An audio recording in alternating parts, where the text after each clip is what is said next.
amores, tudo bem com vocês?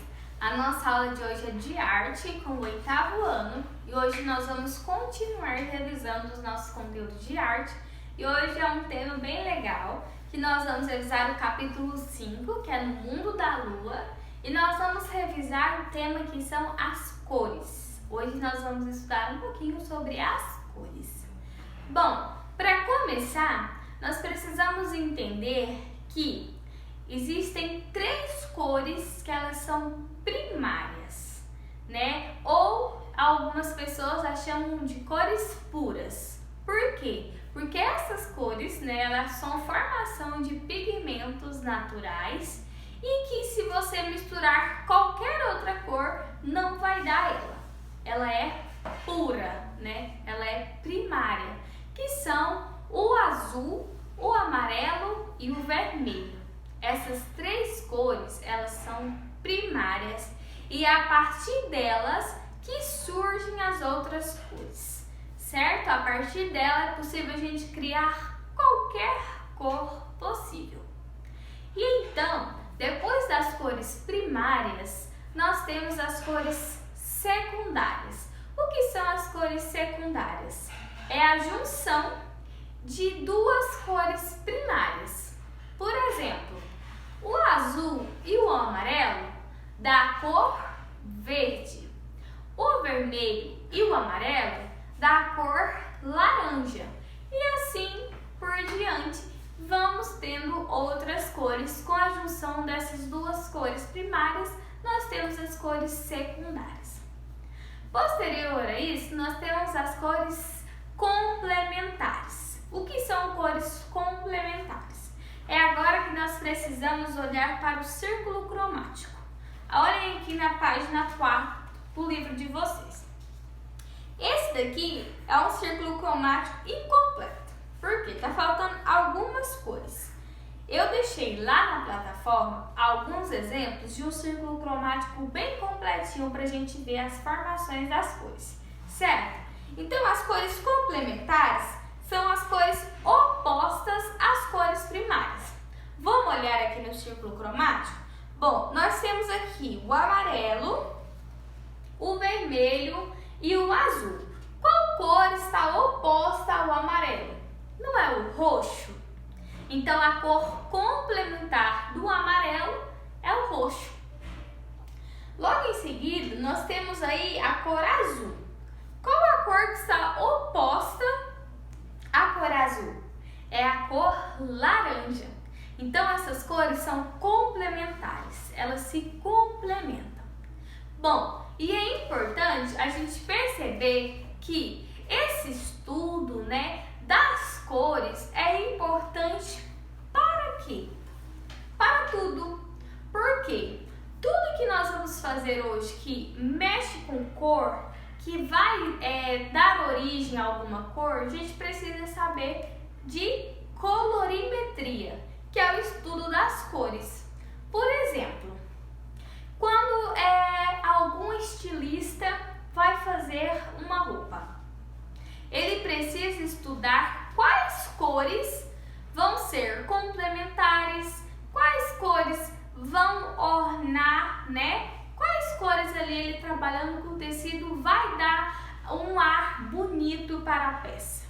Então, além dos estilistas, tem os artistas.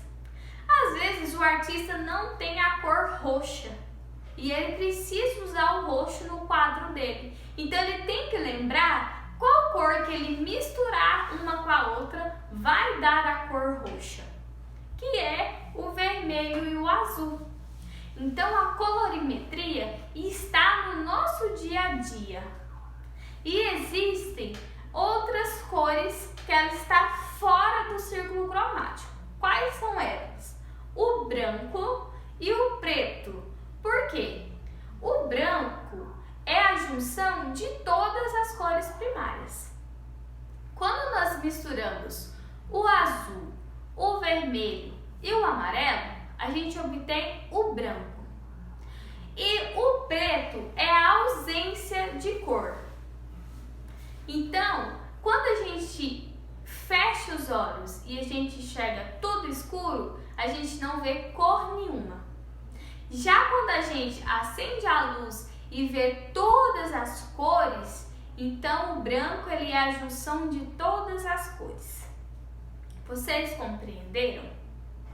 Qual a diferença da ausência de cor e para a junção de todas as cores?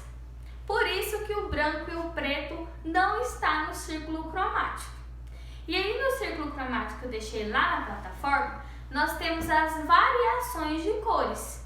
Nós temos o vermelho, o escuro, um vermelho mais claro, e aí a gente já tem o rosa, né? Nós já temos ali o salmão. Então nós temos o degradê de cores. Por exemplo, na obra que nós estudamos que deu origem ao movimento impressionista, que foi a impressão Sol Nascente de Claude Monet. As cores que predominam essa obra é o laranja e o azul. Então, para Claude Monet fazer essa obra, ele teve que usar as cores primárias e as cores secundárias. Então, é importante nós ressaltarmos que naquela época as tintas, né, eram precárias, não existiam muitas variedades como nós temos hoje.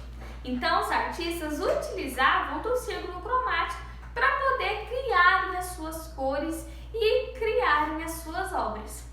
Então, aprender e estudar as cores é importante para o nosso dia a dia. Para quando nós formos fazer alguma mistura, né, de tinta para pintar um quadro, para pintar uma parede, a gente precisa saber a junção das cores, qual cor com qual dá certa cor.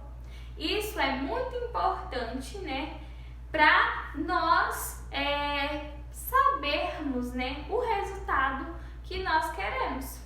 Outro ponto importante que nós precisamos saber das cores é que elas são classificadas em frias e quentes. Elas são classificadas pela sua temperatura. Por exemplo, as cores laranja, amarelo e verde são cores quentes. Por quê? O sol é amarelo, né? A terra, ela é... Não. Outro exemplo, sem ser a terra.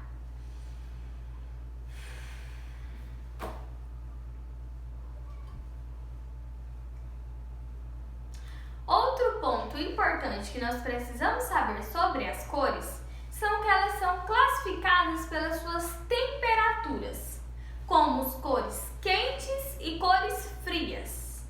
O que são as cores quentes? São as cores que predominam o amarelo, o laranja, o verde, são cores que refletem mais luz, refletem calor. Um exemplo é o sol. O sol é que cor? Amarelo. Então, o sol é quente, o sol reflete luz, não é mesmo? Já as cores frias são as cores que têm o objetivo de escurecer, né? De deixar mais frio. Essa é a palavra. Quando dá aquela impressão de escuro, de frio, que é, por exemplo, o roxo, o azul. Essas cores, elas têm mais predominância do pigmento azul, que ele é um tom frio. Por exemplo, né, à noite o céu fica azul, um azul escuro, então a gente tem uma sensação de mais frio. Então, essa é as temperaturas das cores. Também existem os círculos cromáticos que dividem de cores quentes e cores frias, certo? As cores frias, elas têm tendência em acinzentar, são cores mais cinzas, mais escuras. E já as cores quentes são cores mais reluzentes, que emitem luz, que emitem calor, são cores mais vivas, certo?